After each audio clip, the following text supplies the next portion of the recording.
Hi ಎಲ್ರಿಗೂ ನಮಸ್ಕಾರ. ನಾನಿವತ್ತು ಹೇಳಲಿಕ್ಕೆ ಬಂದಿರೋ ವಿಷಯ ಏನಂತ ಹೇಳಿದರೆ ಸೆಲ್ಫ್ ಲವ್. ಈ ಸೆಲ್ಫ್ ಲವ್ ಅಂತ ಹೇಳಿದರೆ ಏನು ಅನ್ನುವಂಥದ್ದನ್ನು ನಾನು ನಿಮ್ಮ ಹತ್ರ ಇವತ್ತು ಶೇರ್ ಮಾಡ್ಕೊತೀನಿ.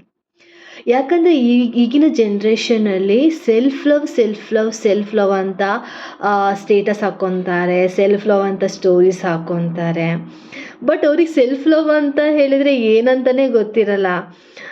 ಅದನ್ನು ನಾನು ಇವತ್ತು ಎಕ್ಸ್ಪ್ಲೇನ್ ಮಾಡ್ತೀನಿ. ಸೆಲ್ಫ್ ಲವ್ ಅಂದರೆ ಏನು, ನೀವು ಯಾವ ಥರ ಸೆಲ್ಫ್ ಲವನ್ನು ನೀವು ಮಾಡ್ಕೊಬೇಕು, ಆವಾಗ ನೀವು ಎಷ್ಟು ಹ್ಯಾಪಿಯಾಗಿ ಇರ್ತೀರಾ ಅನ್ನುವಂಥದ್ದನ್ನು ನನ್ನ ಎಕ್ಸ್ಪೀರಿಯನ್ಸನ್ನು ನಿಮ್ಮ ಹತ್ರ ನಾನು ಶೇರ್ ಮಾಡ್ಕೊತಾ ಇದ್ದೀನಿ.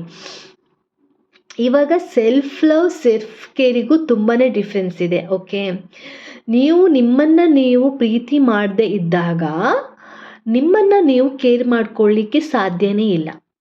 ಓಕೆ, ಇವಾಗ ನಾನು ಸೆಲ್ಫ್ ಲವ್ ಅಂತ ಹೇಳಿದರೆ ಏನು ಅಂತನ ಹೇಳ್ತೀನಿ. ಇವಾಗ ಸೆಲ್ಫ್ ಲವ್ ಅಂತ ಹೇಳಿದರೆ ನಿಮ್ಮನ್ನು ನೀವು ಗೌರವಿಸೋದು, ನಿಮ್ಮನ್ನು ನೀವು ಒಪ್ಪಿಕೊಳ್ಳೋದು, ನಿಮ್ಮನ್ನು ನೀವು ಪ್ರೀತಿಸೋದು, ಇದು ಸೆಲ್ಫ್ ಲವ್. ಓಕೆ, ಇವಾಗ ನಿಮ್ಮನ್ನು ನೀವು ಹೇಗೆ ಗೌರವ ಪಡ್ಕೊಳ್ಳೋದು? ಓಕೆನಾ, ಇವಾಗ ಅಂದ್ಕೊಳ್ಬೋದು ರೆಸ್ಪೆಕ್ಟ್ ಇನ್ನೊಬ್ಬರಿಂದ ಪಡ್ಕೊಬೇಕು, ನಾವಾಗಿ ಪಡ್ಕೊಳ್ಳೋದಲ್ಲ ಅಂತ.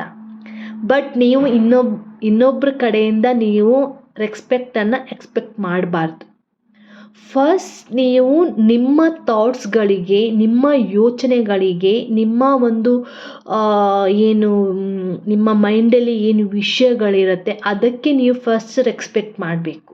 ಓಕೆ, ಆನಂತರ ನಿಮ್ಮ ತಪ್ಪು ಏನಿದೆ ಅನ್ನುವಂಥದ್ದನ್ನು ನೀವು ಯಾವುದೇ ಒಂದು ಗಿಲ್ಟನ್ನು ಇಟ್ಕೊಳ್ಳದೆ ನಿಮ್ಮನ್ನು ನೀವು ಯಾವಾಗ ಕ್ಷಮಿಸ್ತೀರ ನೋಡಿ, ಆವಾಗ ನೀವು ನಿಮ್ಮನ್ನು ನೀವು ಪ್ರೀತಿ ಮಾಡ್ತಾ ಇದ್ದೀರಾ ಅಂತ ಹೇಳಿ ಬರುತ್ತೆ. ಓಕೆ, ಇನ್ನೊಂದೇನಂತ ಹೇಳಿದ್ರೆ ನಿಮ್ಮನ್ನು ನೀವು ಪ್ರೀತಿಸೋದು. ನಿಮ್ಮನ್ನು ನೀವು ಪ್ರೀತಿಸೋದು ಹೇಗೆ ಅನ್ನುವಂಥದ್ದನ್ನು ನಾನು ನಿಮ್ಗೆ ಹೇಳ್ತೀನಿ. ನನ್ನದೇ ಎಕ್ಸಾಂಪಲ್ ಕೊಡ್ತೀನಿ. ಇವಾಗ ನಾವು ಏನು ಮಾಡ್ತೀವಿ ಅಂತ ಹೇಳಿದರೆ ನಮ್ಮನ್ನು ನಾವು ಪ್ರೀತಿ ಮಾಡಲ್ಲ.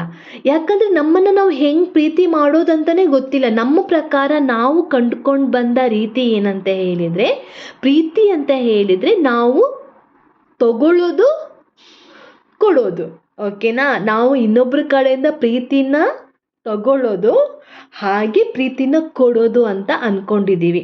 ಆ್ಯಕ್ಚುಲಿ ಇದು ರಾಂಗ್. ಓಕೆ, ಇವಾಗ ನೀವು ನಿಮ್ಮನ್ನು ನೀವು ಪ್ರೀತಿ ಮಾಡದೇ ಇದ್ದಾಗ ನೀವು ಇನ್ನೊಬ್ಬರಿಗೆ ಹೇಗೆ ಪ್ರೀತಿಯನ್ನು ಕೊಡ್ತೀರಾ? ಆ ಪ್ರೀತಿನ ನೀವು ಹೇಗೆ ಎಕ್ಸ್ಪೆಕ್ಟ್ ಮಾಡ್ತೀರಾ ಅಲ್ವಾ? ಸೊ ನೀವು ನಿಮ್ಮನ್ನು ನೀವು ಹೇಗೆ ಪ್ರೀತಿ ಮಾಡ್ಕೊಬೇಕು, ನೀವು ಹೇಗೆ ಖುಷಿಯಾಗಿರಬೇಕು ಅನ್ನುವಂಥದ್ದನ್ನು ನಾನು ನಿಮ್ಗೆ ಹೇಳ್ತೀನಿ. ಫಾರ್ ಎಕ್ಸಾಂಪಲ್ ನಾನು ತಗೊಳ್ತೀನಿ. ಏನಂತ ಹೇಳಿದರೆ, ಪ್ರೀತಿ ಅಂತ ಹೇಳಿದರೆ ನನ್ನ ಮೈಂಡ್ ಸೆಟ್ಟಲ್ಲಿ ಬೇರೆಯೇ ಇತ್ತು. ಓಕೆನಾ, ಪ್ರೀತಿ ಅಂತ ಹೇಳಿದರೆ ನಾವು ಇನ್ನೊಬ್ರು ನಮ್ಗೆ ಪ್ರೀತಿ ಕೊಡ್ತಾರಲ್ವ, ಅದು ಪ್ರೀತಿ. ನಮಗೋಸ್ಕರ ಟೈಮ್ ಕೊಡ್ತಾರೆ, ನಮಗೋಸ್ಕರ ಏನೋ ಒಂಥರ ಖುಷಿ, ನಮಗೆ ಏನೋ ಮನಸ್ಸಲ್ಲಿ ಏನೋ ಒಂಥರ ಹ್ಯಾಪಿನೆಸ್ ಬರುತ್ತೆ. ನಮಗೋಸ್ಕರ ಒಂದು ಜೀವ ಇದೆ, ನಮಗೋಸ್ಕರ ಮಿಡಿತಾ ಇದೆ, ಏನೋ ನಮ್ಮದೊಂದು ಕಾಲ್ಪನಿಕ ಲೋಕಕ್ಕೆ ನಾವು ಹೋಗಿರ್ತೀವಿ. ಆದರೆ ಆ ವ್ಯಕ್ತಿ ನಮಗೆ ಎಷ್ಟು ದಿನ ಕೊಡ್ತಾನೆ ಆ ಪ್ರೀತಿನ? ಎಷ್ಟು ದಿನ ಕೊಡ್ತಾನೆ? 1 ದಿನ ಕೊಡ್ತಾನೆ, 2 ದಿನ ಕೊಡ್ತಾನೆ, 3 ದಿನ ಕೊಡ್ತಾನೆ. ಆಮೇಲೆ ಅವನಿಗೇ ಬೇಜಾರು ಬಂದು ಹೋಗುತ್ತೆ. ಯಾರೇ ಆಗಿರ್ಬೋದು, ಯಾವುದೇ ರಿಲೇಷನ್ಶಿಪ್ ಆಗಿರ್ಬೋದು, ನಾನು ಈ ಪರ್ಟಿಕ್ಯುಲರ್ ಆಗಿ ಯಾವುದೇ ರಿಲೇಷನ್ಶಿಪ್ ಬಗ್ಗೆ ನಾನು ಮಾತಾಡ್ತಾ ಇಲ್ಲ, ಯಾವುದೇ ಆಗಿರ್ಬೋದು ಅದು. ನಿಮಗೆ ನೀವು ಏನು ಸಮಯವನ್ನು ನೀವು ಕೊಡ್ಕೊತೀರಾ, ನಿಮಗೆ ನೀವು ಎಷ್ಟು ಪ್ರೀತಿ ಮಾಡ್ತೀರಾ ಅನ್ನುವಂಥದ್ದು ತುಂಬ ಇಂಪಾರ್ಟೆಂಟ್ ಆಗುತ್ತೆ. ಓಕೆನಾ, ಏನಾಗುತ್ತೆ ಅಂತ ಹೇಳಿದರೆ, ನೀವು ಇನ್ನೊಬ್ಬರ ಹತ್ರ ಪ್ರೀತಿನ ಎಕ್ಸ್ಪೆಕ್ಟ್ ಮಾಡಿದಾಗ ಆ ಪ್ರೀತಿ ನಿಮಗೆ ಸಿಕ್ಕಿಲ್ಲ ಅಂತ ಹೇಳಿದಾಗ ನಿಮಗೆ ಅದು ತುಂಬ ಹರ್ಟ್ ಆಗುತ್ತೆ, ತುಂಬ ಬೇಜಾರಾಗುತ್ತೆ, ಅಳುನು ಬಂದುಬಿಡುತ್ತೆ. ಕೆಲವರು ತುಂಬಾ ಸೆನ್ಸಿಟಿವ್ ಇರ್ತಾರೆ, ಅಳು ಬಂದುಬಿಡುತ್ತೆ ಅವ್ರು, ಪಾಪ ತಡ್ಕೊಳಕ್ಕಾಗಲ್ಲ ಜೀವಕ್ಕೆ. ಇಷ್ಟು ವರ್ಷ ಇಷ್ಟು ಟೈಮಿಂದ ನನಗೆ ಪ್ರೀತಿ ಕೊಟ್ಟವರು ಇವಾಗ ಸಡನ್ನಾಗಿ ನಂಗೆ ಪ್ರೀತಿ ಕೊಟ್ಟಿಲ್ಲ ಅಂತ ಹೇಳಿ ಆ ಮನಸ್ಸು ಎಷ್ಟು ಬೇಜಾರು ಮಾಡ್ಕೊಳತ್ತೆ ಅಲ್ವಾ? ಸೊ ಅದನ್ನು ನಾವು ಅವಾಯ್ಡ್ ಮಾಡ್ಕೊಬೇಕು. ನಮ್ಮನ್ನು ನಾವು ಯಾಕೆ ಹರ್ಟ್ ಮಾಡ್ಕೊಬೇಕು ಫಸ್ಟ್ ಆಫ್ ಆಲ್ ಅಲ್ವಾ? ಈಗ ನಮ್ಮನ್ನು ನಾವು ಪ್ರೀತಿಸ್ತೀವಿ ಅಂತ ಆದಮೇಲೆ ಇನ್ನೊಂದು ವ್ಯಕ್ತಿನ ನಮ್ಗೆ ಹರ್ಟ್ ಆಗ್ತಿದೆ ಅಂತ ಹೇಳಿದ್ರೆ ಆ ಪ್ರೀತಿನ ನಮ್ಗೆ ಬೇಡ, ಯಾಕೆ ಬೇಕು ಅಲ್ವಾ? ಸೊ ನಮ್ಮನ್ನು ನಾವು ಫಸ್ಟ್ ಪ್ರೀತಿ ಮಾಡ್ಕೊಬೇಕು. ಎಷ್ಟೋ ಜನರಿಗೆ ನಮ್ಮನ್ನು ನಾವು ಪ್ರೀತಿ ಮಾಡ್ಕೊಳ್ಳೋದು ಏನು ಅಂತಲೇ ಗೊತ್ತಿಲ್ಲ. ಓಕೆನಾ? ಈಗ ನಾನು ನಮ್ಮನ್ನು ನಾವು ಪ್ರೀತಿ ಮಾಡ್ಕೊಳ್ಳೋದು ಹೆಂಗೆ ಅಂತ ನಾನು ನಿಮ್ಗೆ ಹೇಳಿದ್ದೀನಿ. ನಮ್ಮನ್ನು ನಾವು ಗೌರವಿಸ್ಕೊಳ್ಳೋದು, ನಮ್ಮನ್ನು ನಾವು ಒಪ್ಕೊಳ್ಳೋದು, ನಮ್ಮನ್ನು ನಾವು ಪ್ರೀತಿಸೋದು. ಓಕೆನಾ? ಇದು ಸೆಲ್ಫ್ ಲೆವೆಲ್ ಬರುತ್ತೆ. ಇನ್ನು ಸೆಲ್ಫ್ ಕೇರ್ ಅಂತ ಹೇಳಿದರೆ ಏನು ಅನ್ನುವಂಥದ್ದು ನಾನು ನಿಮ್ಗೆ ಹೇಳ್ತೀನಿ. ಸೆಲ್ಫ್ ಕೇರ್ ಅಂತ ಹೇಳಿದರೆ ಸರಿಯಾದ ಸಮಯದಲ್ಲಿ ಊಟ ಮಾಡುವಂಥದ್ದು, ಸರಿಯಾದ ಸಮಯದಲ್ಲಿ ನಿದ್ರೆ ಮಾಡುವಂಥದ್ದು, ಅಥವಾ ನಿಮಗೆ ತುಂಬ ಆಯಾಸ ಆದಾಗ ನಿಮಗೆ ನೀವು ವಿಶ್ರಾಂತಿಯನ್ನು ಕೊಟ್ಕೊಳ್ಳುವಂತಹದ್ದು, ಅಥವಾ ನಿಮಗೆ ಏನು ಮನಸ್ಸಿಗೆ ಖುಷಿ ಕೊಡುತ್ತೋ, ನೆಮ್ಮದಿ ಕೊಡುತ್ತೋ ಆ ಕೆಲಸವನ್ನು ನೀವು ಮಾಡುವಂಥದ್ದು, ಯೋಗ ಮಾಡುವಂಥದ್ದು, ಧ್ಯಾನ ಮಾಡುವಂಥದ್ದು, ಇದು ಏನು ಬರುತ್ತೆ, ಸೆಲ್ಫ್ ಕೇರಲ್ಲಿ ಬರುತ್ತೆ. ಇವಾಗ ನೀವು ಸೆಲ್ಫ್ ಲವ್ ಮಾಡಿಲ್ಲ ಅಂದಾಗ ನೀವು ಸೆಲ್ಫ್ ಕೇರನ್ನು ಹೆಂಗೆ ಮಾಡ್ತೀರಾ? ನಿಮಗೆ ನೀವು ಟೈಮ್ ಕೊಡದೇ ಇದ್ದಾಗ ನೀವು ನಿಮ್ಮ ಪ್ರೀತಿ ಬಗ್ಗೆ ಆಗಿರ್ಬೋದು, ನಿಮ್ಮ ನಿಮ್ಮ ನಿಮ್ಮ ಬಗ್ಗೆ ನೀವು ಯಾವಾಗ ಟೈಮ್ ಕೊಡ್ಕೊತೀರಾ? ಇವಾಗ ಏನಾಗ್ತಾ ಇದೆ ಅಂತ ಹೇಳಿದರೆ, ಎಲ್ಲ ತಾಯಂದಿರು ಅವ್ರ ಮಕ್ಕಳಿಗೋಸ್ಕರ, ಅವ್ರ ಗಂಡನಿಗೋಸ್ಕರ, ಅವರು ಫ್ಯಾಮಿಲಿಗೋಸ್ಕರ ಟೈಮ್ ಕೊಡ್ತಾ ಇದ್ದಾರೆ ಬಿಟ್ಟರೆ ಅವರಿಗೋಸ್ಕರ ಅವರು ಒಂದು ನಿಮಿಷನೂ ಕೂಡ ಟೈಮ್ ಕೊಡ್ತಾ ಇಲ್ಲ. ನಿಜ ನಾನು ಹೇಳ್ತಿದ್ದೀನಿ, ಅವರಿಗೋಸ್ಕರ ಅವ್ರು ಟೈಮನ್ನೇ ಕೊಡ್ತಾ ಇಲ್ಲ. ನಾನು ಎಲ್ರಿಗೂ ಹೇಳ್ತಾ ಇದ್ದೀನಿ, ಹುಡುಗ ಆಗಿರ್ಬೋದು, ಹುಡುಗಿ ಆಗಿರ್ಬೋದು, ನಿಮಗೋಸ್ಕರ ನೀವು ಒಂದು ಅರ್ಧ ಗಂಟೆ ಟೈಮ್ ಕೊಡಿ. ಒಳ್ಳೆ ಬುಕ್ಸನ್ನು ಓದಿ, ಒಳ್ಳೆ ಮೋಟಿವೇಶ್ನಲ್ಸ್ ಆಗುವಂತಹ ಒಂದು ವಿಡಿಯೋಗಳನ್ನು ನೋಡಿ.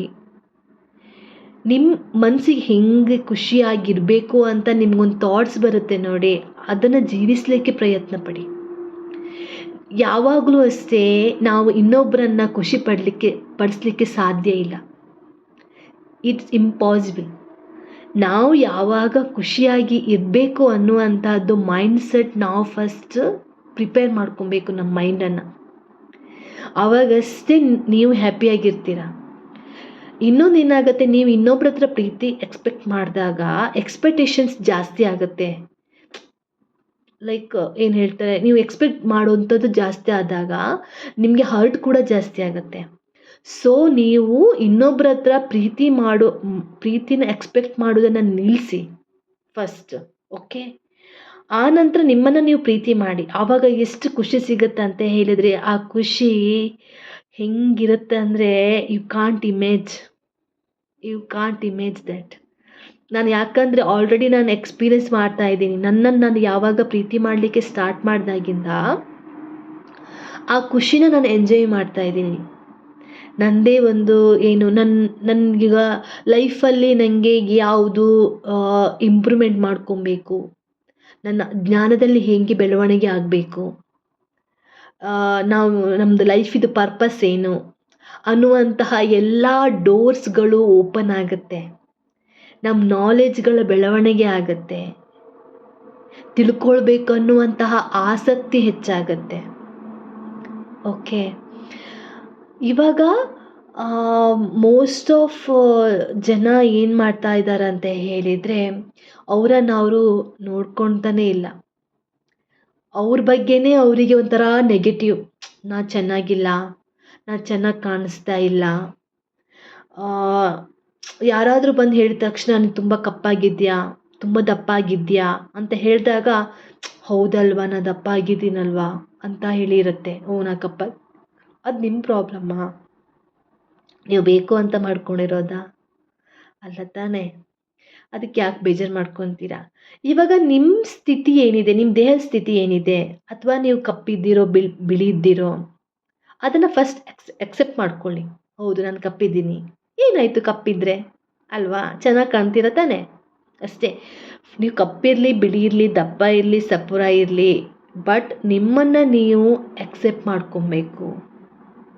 ಯಾರೋ ಏನೋ ಹೇಳಿದ್ರ ಅಂತ ನೀವು ಮಾಡಿದರೆ ಅದಾಗಲ್ಲ. ಓಕೆ, ಇನ್ನೊಂದು ನಾನು ಹೇಳ್ತಾ ಇದ್ದೀನಿ. ಇವಾಗ ನೀವು ಫಾರ್ ಎಕ್ಸಾಂಪಲ್ ತುಂಬ ದಪ್ಪ ಆಗಿದ್ದೀರಾ ಅಂದ್ಕೊಳ್ಳಿ.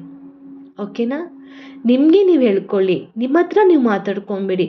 ಯಾಕೋ ಇಷ್ಟು ದಪ್ಪ ಆಗಿದೆಯಾ, ಸ್ವಲ್ಪ ಸಪುರ ಆಗೋ ಅಂತ ಹೇಳಿ ಮಾತಾಡ್ಕೊಳ್ಳಿ. 100% ನೀವು ಸಪುರ ಆಗ್ತೀರಾ, ಗ್ಯಾರಂಟಿ, 100% ಶೋರ್. ನಿಮ್ಗೆ ಏನು ಬೇಕು ಅನ್ನುವಂಥದ್ದನ್ನು ನಿಮ್ಮ ಅಂಗಾಂಗಗಳ ಹತ್ರ ನೀವು ಮಾತಾಡ್ಕೊಳ್ಳಿ. ನಿಮ್ಮ ಕಣ್ಣ ಹತ್ರ ಮಾತಾಡಿ, ನಿಮ್ಮ ಮೂಗು ಹತ್ರ ಮಾತಾಡಿ, ನಿಮ್ಮ ಕಿವಿ ಹತ್ರ ಮಾತಾಡಿ, ನಿಮ್ಮ ಹಾರ್ಟ್ ಹತ್ರ ಮಾತಾಡಿ, ನಿಮ್ಮ ಬ್ರೈನ್ ಹತ್ರ ಮಾತಾಡಿ. ನಂಗೆ ಒಳ್ಳೆ ಆಲೋಚನೆಗಳನ್ನೇ ತನ್ನಿ. ಹಾರ್ಟಿಗೆ ಹೇಳಿ, ಯಾರೇ ಏನೇ ನೆಗೆಟಿವ್ ಆಗಿ ಮಾತಾಡಿದ್ರು ನೀನು ತಗೊಳ್ಬೇಡ, ಚೆನ್ನಾಗಿರು, ಖುಷಿಯಾಗಿರೋದನ್ನೇ ವಿಷಯವನ್ನು ನೀನು ಕಲೆಕ್ಟ್ ಮಾಡು, ತಗೋ, ಮನಸ್ಸಿಗೆ ಹಚ್ಕೊಬೇಡ ಅನ್ನುವಂಥದ್ದನ್ನು ನೀವು ನಿಮ್ಮ ಹತ್ರನೇ ನೀವು ಮಾತಾಡ್ಕೊಬೇಡಿ. ಯಾವುದಾದ್ರೂ ನೆಗೆಟಿವ್ ಥಾಟ್ಸ್ ಬಂತು ಅಂತ ಹೇಳಿದರೆ ಆ ಜಾಗದಿಂದ ನೀವು ಎದ್ದು ಬನ್ನಿ. ನೆಗೆಟಿವಿಂದ ನೀವು ಹೊರಗಡೆ ಬಂದಷ್ಟು ಕೂಡ ನೀವು ಹ್ಯಾಪಿಯಾಗಿರ್ತೀರಾ. 100% ನಾನು ಹೇಳ್ತಿದ್ದೀನಿ. ನೆಗೆಟಿವ್ ಪರ್ಸನ್ ಆಗಿರ್ಬೋದು, ನೆಗೆಟಿವ್ ಪ್ಲೇಸ್ ಆಗಿರ್ಬೋದು, ನೆಗೆಟಿವ್ ಜನರ ಮಧ್ಯೆ ನೀವು ಇರಬೇಡಿ.